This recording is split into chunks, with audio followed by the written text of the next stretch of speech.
आखिरकार के तैयार हो क्या? हाँ, तुम लोग कभी भी यहाँ शिफ्ट हो सकते हो। सच कहूँ तो बेशक मैं हर वक्त वहाँ आपको देख नहीं सकती थी, मगर एक ही छत के नीचे रहना मुझे अच्छा लगता था।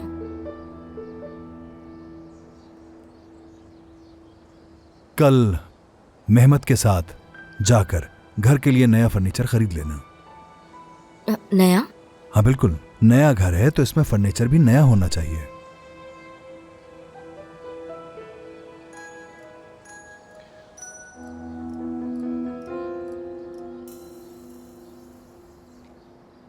ज़ैनब है। वो आतिफ ने तुम्हें दोबारा तंग करने की कोशिश तो नहीं की नसरीन? नहीं, बिल्कुल नहीं। उस रात के बाद दोबारा उसने कॉल नहीं की मुझे। अगर तुम्हें कभी वो कॉल करे तो बताना। मैं नहीं चाहता कि तुम मुझसे कभी कुछ छुपाओ, ठीक है? ठीक है, फिक्र ना करें आप। मुझे अच्छा लगता है जब आप मेरी हिफाजत करते हैं।